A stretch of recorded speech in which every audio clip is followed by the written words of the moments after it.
Alpine Hiking and Basic Mountaineering, a series of lessons on the fundamentals of mountain travel. Our instructor for the course is Dick McGowan, young veteran of many major expeditions to the world's most challenging peaks. Now, here's Dick McGowan. One of the big highlights of mountaineering is climbing some of the big ice and snow peaks surrounding our alpine regions. This is a real enjoyable sport, and a great majority of our climbing, particularly in the Pacific Northwest, is done on snow and ice slopes. Here you see a team out on the glacier practicing some of the various techniques that we want to discuss in this particular session.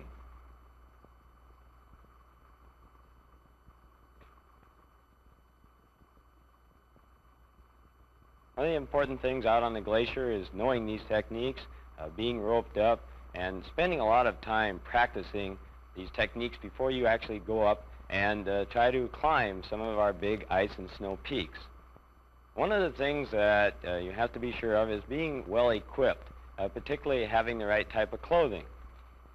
It's important to have good warm wool clothing, such as mittens, a couple of pair, because practicing all day or up on these climbs, it can get extremely cold wallowing around in the snow.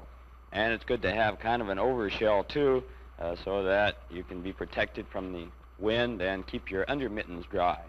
And another essential is a good parka, preferably with a little padding in it of down or some other type of material, with a hood on it too, so it will offer you a certain amount of protection. But a good parka and perhaps a sweater beneath it and warm wool pants, all of these items of equipment would be very important in snow climbing. And also in snow climbing on the high glaciated peaks, it's important probably in many cases to take along little flags like this to mark your route. They are stuck into the snow, and you can mark crevasses and mark the route up. And in the event of a storm or cloudiness, you can find your way down again, because tracks late in the day often will disappear. Let's join our group up on the glacier and see some of the various techniques that are going to be used in snow and ice climbing.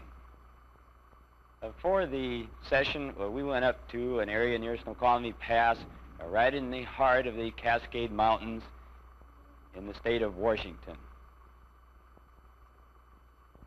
We move upwards very slowly up the snow slope,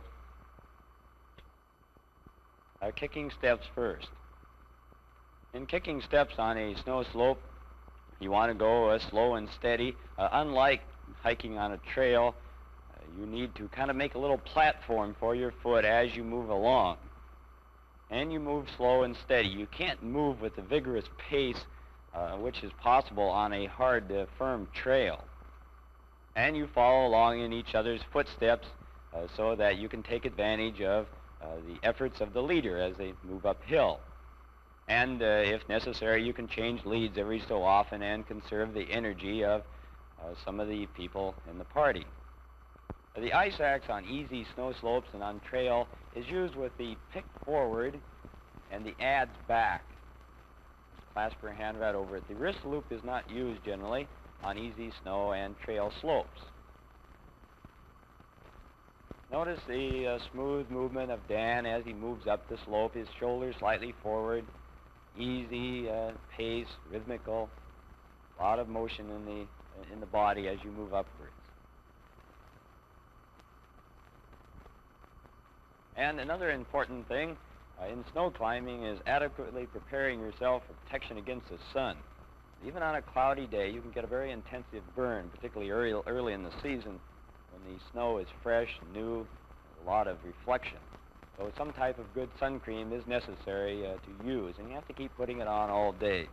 You see Doris here putting it on also under the sunglasses, protecting the whole face, so that after 6 or 8 hours out on these snow slopes, you won't get too burned. And it's important to wear good sun goggles, or glasses are okay for some types of climbing, but for the big snow peaks and glaciated peaks, you should have some type of a goggle, which gives you some side protection in it. One of the first things that I want to go into in snow climbing with students is the self-arrest. The self-arrest is a means of stopping yourself using the ice axe on snow slopes.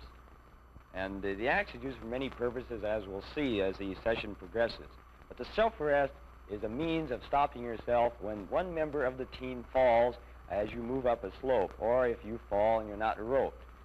The self-arrest, we spent quite a while going into this particular technique as we move along. Let's see how the self-arrest works on the actual snow slope. Instead of carrying the pick forward, now in the self-arrest, in order to go into a self-arrest position that is stopping yourself, you have the pick back, so that when you bring your hand up to the shoulder, the pick is outwards. And then the left hand, Ted is clasping the left hand down near the point of the ice axe. And you lay right down on the snow, driving the pick into the hard snow. And then you kind of raise your body up a little bit so that as you do, the weight comes on the shoulder. And the adze is kept right off the shoulder, touching the shoulder so that you can keep your weight on it. From the side, you can see as he brings his weight up, in the middle, it's thrown forward, and the shaft is clasped in the left hand and kept out of the snow. And the feet are used to kind of stabilize oneself on the snow as you turn over. You keep the feet about 2 feet apart.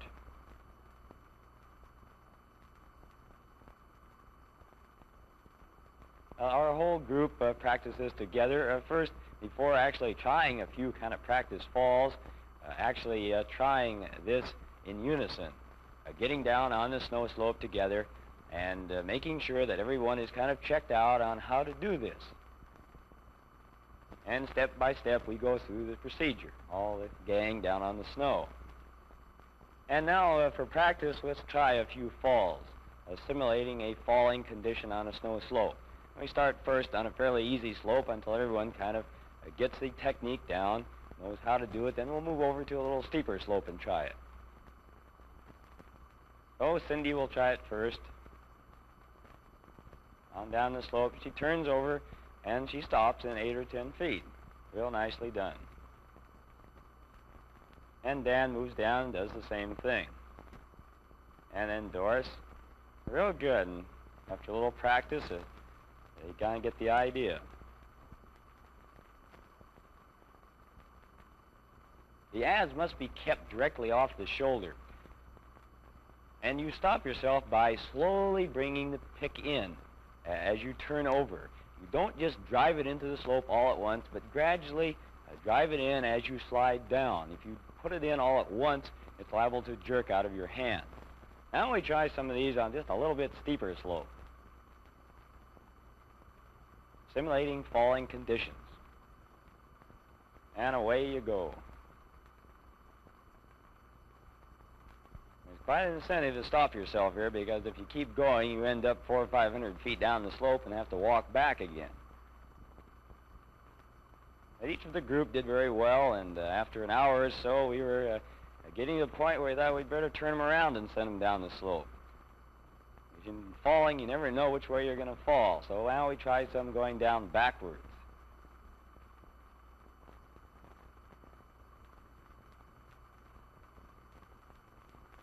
There's several ways you can get turned over. One is by driving around, kind of rotating around on the snow.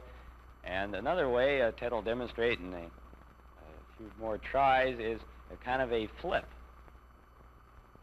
Notice here that the axe is put out to the side and the body is flipped underneath, and you smoothly come to a stop. The adze is, the pick is drug along in the snow, and in a few seconds you stop. This is a real important technique. Certainly there would be many less accidents in our mountain regions if high alpine hikers and even some fishermen and climbers learned how to use this ice axe and learned how to perform the self-arrest. Well, the ice axe is used for many other techniques too, and many other things. Particularly as you're going up a slope, you noticed in the first films how the pick was kept forward as they moved along. But on steeper slopes, you may even use the pick as kind of a balance to keep yourself out away from the slope, as kind of a third point. Sometimes it may be used off to the side as you're moving along the slope, or it may be placed out to the side as you see them doing here, using the axe as a third point. Moving slowly along, kicking steps, practicing some more the rotation of the hands from one hand to another. As you change directions, going up a slope, traversing from one side to another, you do not take the wrist loop off if you do have it on. Generally, the kind of rule for using the wrist loop is that if you were in a position and you dropped your ice axe and you couldn't get it back again, you'd use the wrist loop. Or if you're out on the glacier or a real steep snow slope, you would use the wrist loop. But other than that, the wrist loop is not used on easy trail and snow slopes. As you move along here, the pick is used just off to the side, being driven with each step into the snow slope. Kicking steps slowly upwards.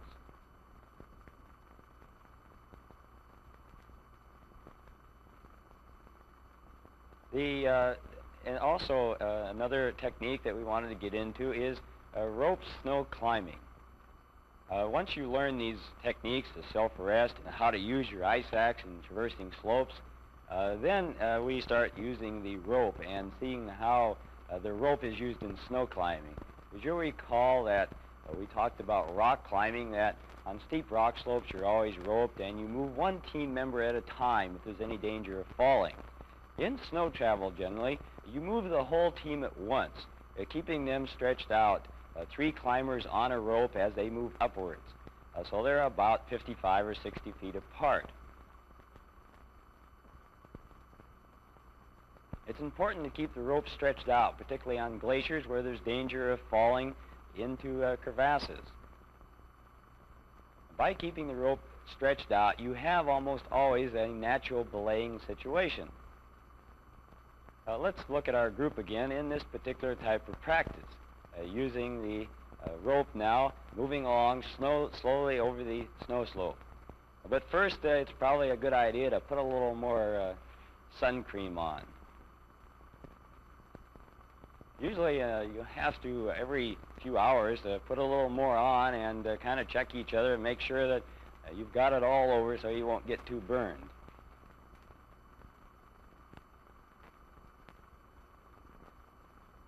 Just like in rock climbing, the climbing rope is used, one climber on each end and one in the middle. The end men use the bowline on a coil, tied very securely and just below the waist.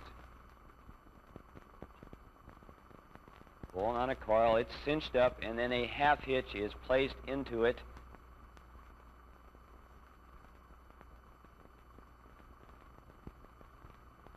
And a little half hitch cinched up.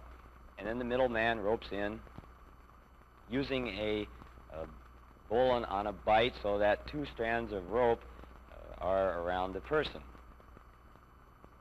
And it is very important to get these ropes extremely tight around the waist and just below the belt. And if they are tied tight and securely just below the belt, the initial shock of a fall will come on the hips.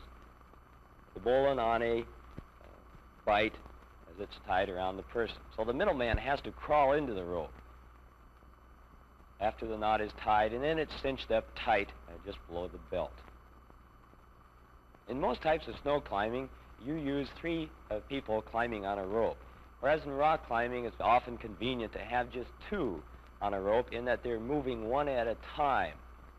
But in snow climbing, you use 3 on a rope, 120 feet of preferably 3/8 inch nylon or gold line. You don't need quite as heavy a rope in snow climbing as you might in rock climbing. The 3/8 inch nylon has proved very, very good. It's important also in practice sessions to learn how to handle the climbing rope, because it is the lifeline of the mountaineer. So we spend a little time practicing coiling in the rope. The hand is stretched out and each coil is progressively placed on here so that you can let them out one at a time or you can bring them in. Then our team starts off. Leader moving rapidly up the slope here, Dan kicking steps, and then the rest of the team will follow on behind him.